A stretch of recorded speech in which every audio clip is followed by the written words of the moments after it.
हमारे साथ अयोध्या के प्रमुख संत स्वामी श्रीधराचार्य जी हैं, जो असरफी पीठ के मुख्य पीठाधीश्वर भी हैं। महाराज जी, अभी मुख्यमंत्री योगी आदित्यनाथ आपके कार्यक्रम में भी आए, मंच पे ही आए।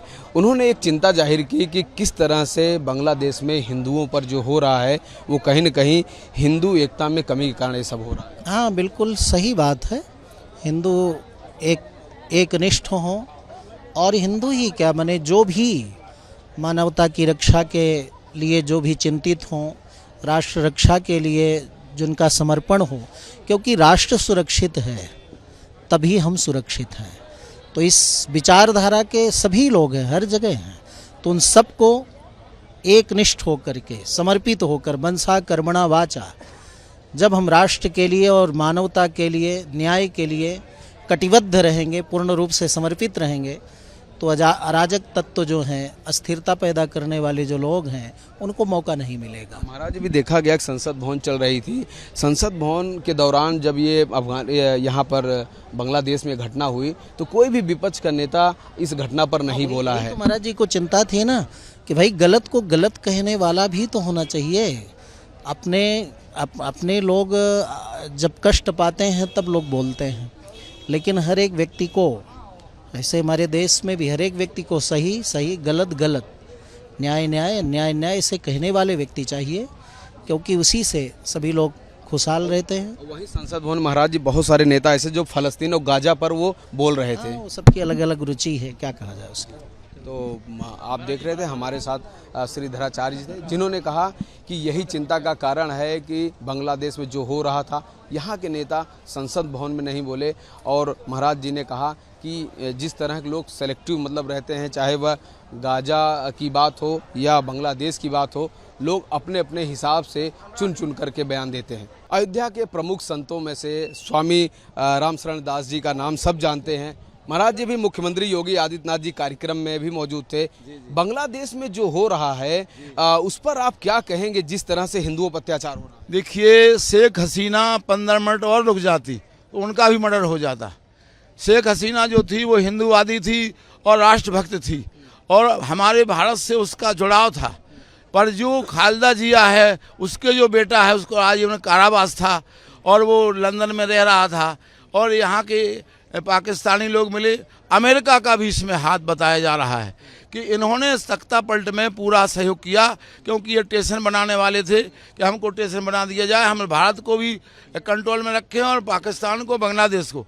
तो शेख हसीना ने कहा हम नहीं देंगे।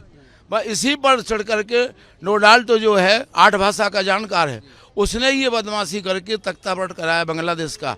जो 15 साल शासन किया है, जिसने बांग्लादेश को बनाया है, उस बांग्लादेश की शेख हसीना को, प्रधानमंत्री को 15 मिनट में अगर भारत नहीं आती तो उसका भी मर्डर हो जाता। महाराज जी, एक बात यह देखा गया कि अभी संसद का सत्र चल रहा था, कुछ नेता ऐसे थे जो गाजा और फलस्तीन पे तो बोल रहे थे, लेकिन बांग्लादेश में जो हिंदुओं हुआ वो नहीं बोले। बात है कि ये लोग भी चाहते हैं कि हिंदुस्तान ना रहे।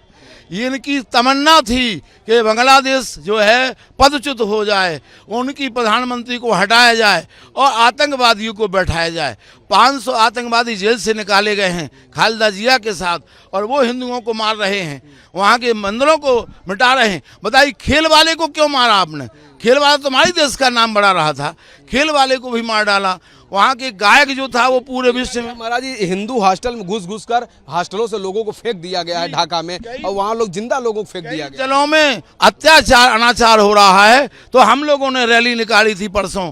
पूरे आपने देखा होगा बिरला मंदिर से लेके नया घाट तक, लता मंगेशकर तक, कि ये बांग्लादेश में अत्याचार अनाचार नहीं होना चाहिए।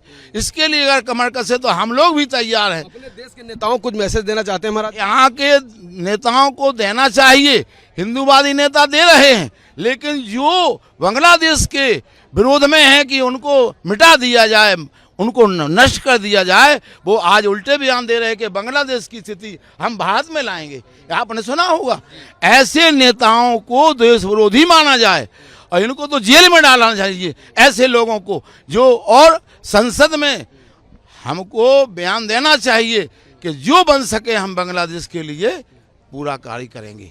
ये हमारा जय श्री राम।